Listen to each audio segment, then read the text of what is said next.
მოგესალმებით. ბიბლია მესამე ეზრაში იუწყება ასეთ ცნობას, რომ როგორც კი აღიბეჭდება წუთისოფელი გასვლადგამზადებული, გამოცხადდება ჭეშმარიტება, რომელიც გონებაში უნაყოფოდ იყო ამდენი ხანიო. განმარტავ თუ რას ნიშნავს ეს განაცხადი. პირველ რიგში იმას, რომ მისი აღსრულება ეხება საუკუნეთა ბოლოს ჯამს და რადგანაც სწორედ ნახსენები დაფარული ჭეშმარიტების მხილებას, ანუ სწორედ ხსენებულ ნაყოფს ისმენთ ახლა, ეს ცხადია მტკიცებულება იმისა, რომ ამჟამად კაცობრიობა ბოლო ჟამის პერიოდში იმყოფება. მოგახსენებთ, რომ ეს პერიოდი ძალიან განსხვავებულია ყველა წინამორბედი პერიოდებისაგან და ამიტომაც მისი გადალახვა მხოლოდ აქამდე არსებული ცოდნით ვეღარ იქნება შესაძლებელი. არსებული რეალობა იძულებულს გახდის ყველას, რომ კეთილი ინებონ და ჭეშმარიტი ცოდნით აღიჭირონ საიმიშოდ, რომ სიცოცხლის გაგრძელება შეძლო. გაცნობებთ იმასაც, რომ ხსენებული ცოდნა საკმაოდ დიდი მოცულობის ინფორმაციის მომცველია და ვეცდები იმას, რომ გავაკეთო მისი მოკლე მონახაზი საყოველთაოდ გასაგებად და ისე წარმოვადგინო. თუმცა იმასაც დავძენ, რომ ეს არც თუ ისე იოლია და თუ კი რაიმე კარგად გასაგებად ვერ იქნება ახსნილი, შეკითხვის საშუალებით შეგიძლიათ პასუხი მიიღოთ ჩემგან. ამჟამად კი შევეხები ყველასათვის მეტად საინტერესო საკითხს, რომელიც ეხება ადამიანის ბედისწერას.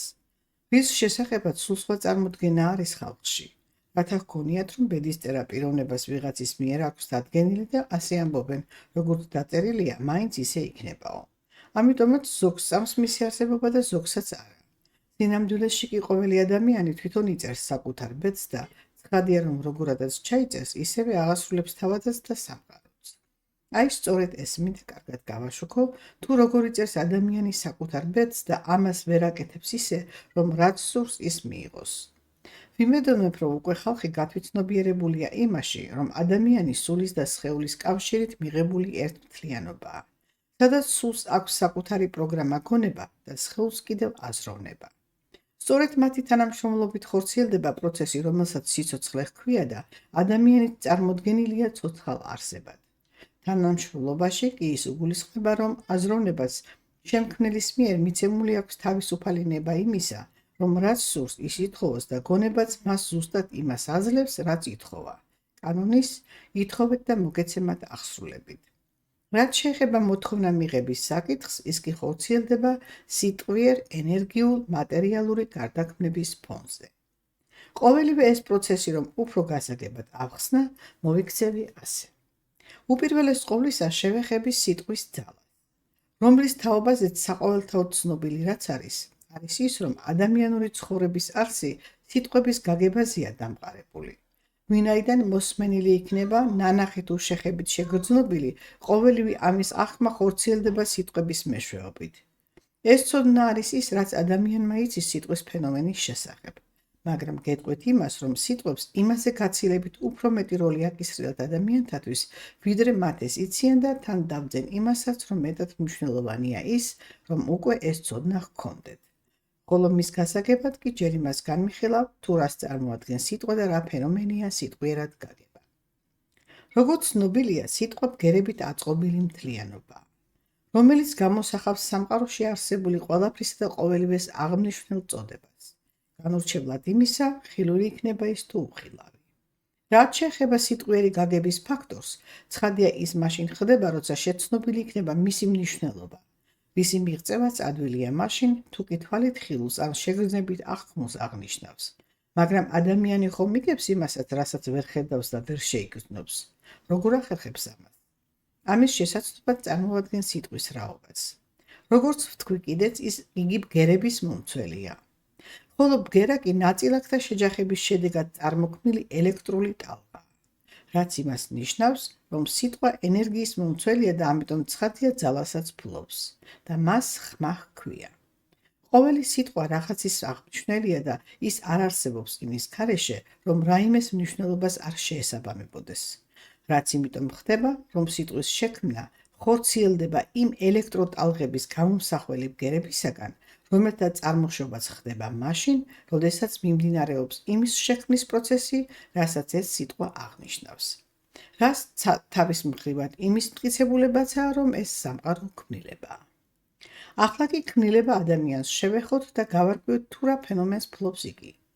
როგორც ეს უკვე ცნობილია, ადამიანის სულისა და სხეულის ნაერთით გამთლიანებული არსებაა, რომელი ერთობის შენარჩუნებაც ხდება ამურის თანამშრომლური ფუნქციონირების შედეგად, რის შესაძლებლობასაც იძლევა ისეთ გარემოში დამკვიდრება, რასაც დედამიწური გარემო ჰქვია. ხოლო თავად დედამიწური გარემოს იმგვარად დარეგულირებას კი, რომ ის ადამიანთა მოდგმისათვის სათბურის ფუნქციას ასრულებდეს, უზრუნველყოფს მატერიალური სამყარო მთელი თავისი სრული შემადგენლობის ფუნქციური მუშაობით, რასაც ჩვენ სამყარულ კანონზომიერებას უწოდებთ. მას შესადამე, ადამიანი, დედამიწური გარემო და მთლიანი მატერიალური სამყარო განუყოფელი სამეულია და წარმოადგენენ ერთ მთლიანობას. შესაბამისად, თითოეულ მათგანს თავისი როლი და დანიშნულება აკისრიათ ერთმანეთის წინაშე საიმისოდ, რომ შენარჩუნებული იქნას ერთ არსებობა.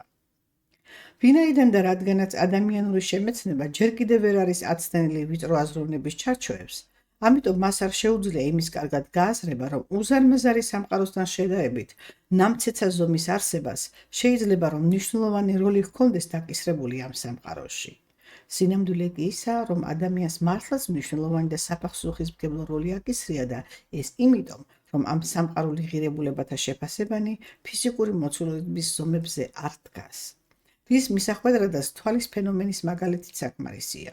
განა ესპაზე წინა მოცულობის ორგანო მთელი სამყაროს სიგრძის სიგანეს ასწუდება, თუმცა ეს უმნიშვნელოა იმასთან შედარებით, რა შესაძლებლობაც ადამიანს აქვს მინიჭებული ამ სამყაროს მიმართ. მაგრამ სწორედ ეს არის მისთვის ჯერჯერობით უცნობი რამ და ახლა კი უკვე ის ჟამი დადგა, რომ მან ეს აუცილებლად უნდა შეიცნოს საიმისოდ, რომ მისმა მოდგმამ არსებობის გაგრძელებას შესძლოს. ეს შესაძლებლობა კი სიტყვის ფენომენს ეხება. რაზედაც სრულყოფილ ინფორმაციას სხვაგან ვერსაც შეიტყობთ, გარდა იმისა, რასაც ჩემგან მოისმენთ.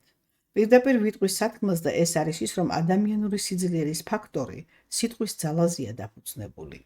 რის შესაძნობადაც თუნდაც იმ ცნობას მოვიშველებ, რაც საყოველთაოდ ცნობილია. ვინ იქნებოდა ადამიანი იმ ცოდნის გარეშე, რასაც ფლობს? ვინ და უსუსური ისეთი უსუსური არსება, რომელსაც შხამიანი მწერიც კი მოუღებდა ბოლოს, ნადირებზე რომ არაფერი ვთქვა. მაგრამ ადამიანი ამ გარემოში არსებულ ყველა ცოცხალ არსებაზე ძლიერია, იმ ცოდნის გამოყენების შედეგებით, რასაც ფლობს და ეს ყველა მიცის რომ ასეა. თუმცა მეცაც გეტყვით. და ეს არის ის, რომ მხოლოდ ცოდნა არ არის ის მიზეზი, რაც ადამიანს ძალას აძლევს. არამედ არსებობს გაცილებით უფრო მეტი, რასაც ღმერთის მიერი დაცვა ჰქვია და სწორედ მასზე უნდა მოგახსენოთ ახლა. მაგრამ მასზე სასაუბროდ ჯერ საჭიროა განხილვა იმ ცოდნისა, რომელიც ეხება ადამიანის ბედისწერას. როგორც უკვე ვთქვი კიდეც, ყოველი ადამიანი თავადვეა თავისი ბედის მწერალიც და შემსრულებელიც. ახლა კი განვიხილავ იმას, თუ როგორ ახერხებს იგი ამას. მოგეხსენებათ, რომ სული, რომელიც ადამიანშია, მომცველია პროგრამა გონების, ხოლო სხეულს კი აქვს მისი მსგავსი პროგრამა აზროვნება. დაბადებით ყოველ ადამიანს ეძლევა ერთნაირი გონების ჩანაწერის მქონე სული, ხოლო რაც შეეხება აზროვნებას, ის კი ყველა სხვადასხვანაირი ჩანაწერისა აქვს, იმიტომ, რომ მას თავად პიროვნება იწერს თავისი ნაფიქრის, ნაამბობისა და მოქმედებების აღწერის შინაარსით. ხოლო რაც შეეხება სულის გონების ჩანაწერს, ის კი იმის შესრულებულია, ვისაც ჩვენ ქრისტედ ვიცნობთ და ეს მან შეასრულა მაშინ, როცა ანგელოზი იყო, ცისკრის ანგელოზად წოდებული, რასაც მიაღწია სიტყვის ძალის გამოყენებითა და ღმერთისადმი მორჩილების შედეგად. ამიტომ ამბობს ბიბლია მასზე, რომ მისგან შეიქმნა სოფელიო, ანუ ჩვენი გაგებით კაცობრიობა. ხოლო რაც შეეხება სატანას, რომელიც იმ დროს ანგელოზი იყო, მან სიტყვის ძალის გამოყენება კი სცადა, მაგრამ ეს ღმერთისადმი ურჩობის ფონზე გააკეთა. ამიტომაც მიიღო ის შედეგი, რომ მისი სული დაეცა და ის და მისი მიმდევრები დედამიწურ მიზიდულობაში მოხვდნენ და საფუძველი გახდნენ განსხეულების პროცესისა. ისი აღწერაც დარვინმა სცადა, მაგრამ რადგან მას აკლდა მეორე ნახევარი ცოდნა სულის შესახებ, ამიტომაც დარვინის თეორია დღემდე სადაო საკითხად არის დარჩენილი. აი ამიტომ არის ადამიანში როგორც ღმერთის წილის სულის სახით, ასევე სატანის წილის სხეულის სახით და ამიტომაც ამბობს ბიბლია იმას, რომ რაც სულს სურს, სხეულს მისი საწინააღმდეგო სურსო. ამ საკითხზე აქ შევჩერდები, რადგან მისი მეტად განვრცობას დიდი დრო დასჭირდება და მიუბრუნდები გონების ჩანაწერს. კერძოდ კი იმას, თუ რას მოიცავს ეს ჩანაწერი. მის ასახსნელად კი მოვიშველიებ იმ საყოველთაოდ ცნობილ აღულს, რომელსაც პირველ სიტყვად ამბობს ყველა ახალშობილი, განურჩევლად ეროვნებისა თუ რასისა. რას ნიშნავს ეს ფაქტორი? პირველ რიგში რა თქმა უნდა იმას, რომ ყოველ ადამიანს ერთნაირი ჩანაწერიანი გონების მომცველი სული აქვს დაბადებით მიცემული. ხოლო შემდეგ იმასაც ნიშნავს, რომ ამ სამყაროში ადამიანისათვის გასაგებად ყოველივეს და ყველაფერს ერთადერთი ნამდვილი სახელწოდება გააჩნია, რაც თავისთავად იმას მეტყველებს, რომ გონება იგებს მხოლოდ ერთ სასაუბრო ენას. რაც შეეხება აღურს. ის არის შემოკლებული წარმოთქმა ადიდე ღმერთი უკუნისამდეს, რაც იმიტომ ხდება, რომ ახალშობილი სამეტყველო აპარატი არ არის განვითარებული იმ დონეზე, რომ წინადადების წარმოთქმა შეეძლოს. ახლა კი ამ აღუს მნიშვნელობაზე გაცნობებ და თან დავდენ იმასაც, რომ აქ ცოდნას წარმოვადგენ ეგრეთ წოდებული თეორემების სახით, მტკიცებულებების გარეშე, რადგან მტკიცებულებები საკმაოდ დიდი მოცულობისაა და თანაც ისინი უკვე გამოქვეყნებული მაქვს უფალია ჩვენი სიმართლის წიგნებით, ყველასათვის ხელმისაწვდომად და უფასოდ, რამე თუ სიბრძნე არ იყიდება. ახლა მოგახსენებთ პროგრამა გონების შესახებ, რომელიც ორგანიზმში ფუნქციონირებს სულის ენერგიის ძალით და როგორც გითხარით, იგი შედგენილია ქრისტეს მიერ ანგელოზად ყოფნის დროს ედემში, ანუ მარსზე. ენერგია, რომელიც სულის მიერია და ადამიანში ვლინდება სიმართლისა და სამართლიანობის უნარით, მომცველია ხმისა, რომელიც მიღებულია ადიდე ღმერთი უკუნისამდეს 144 ჯერ შეუჩერებლად გამეორებით და თავის მხრივ მოიცავს მცნებას არ იცრუო. ხმას კი რაზედაც ახლა საუბრობ, ჩვენ აღვიქვამთ ფიქრის მიერ ხმად და სიტყვათა წარმოთქმის სიჩქარეც შეესაბამება არა ჩვენს სამეტყველო დროს, არამედ შესატყვისია სიზმრის დროისა.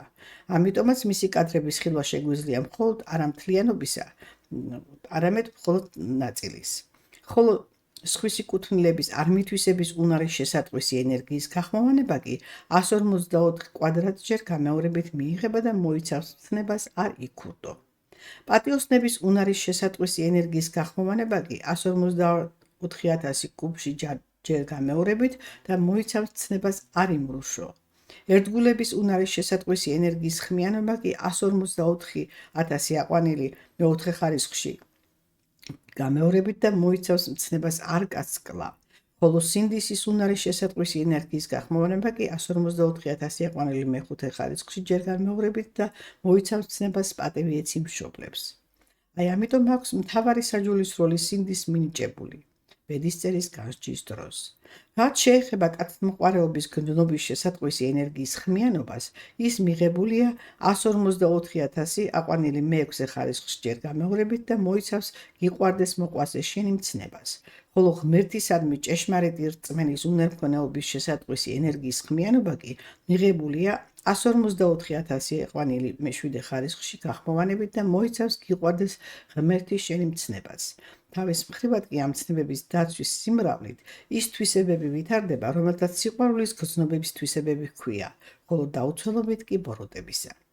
ანასთავენავე ამ მცნებათა კომბინაციური რაოდენობებით არის შედგენილი ის კანონები, რომელზედაც ვისაუბრე წინა ვიდეო საუბარში და რომელთა განსჯითაც დგება ბედისწერის გეგმა.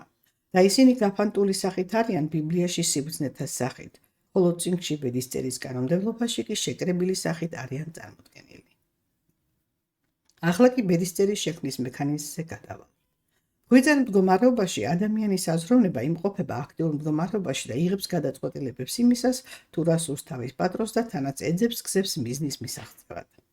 გარდა ამისა, აზროვნება აფიქსირებს გრძნობათა ორგანოებიდან მიწოდებულ სიგნალებს და რისით აღქმის უნარიც აქვს, იმას იმახსოვრებს.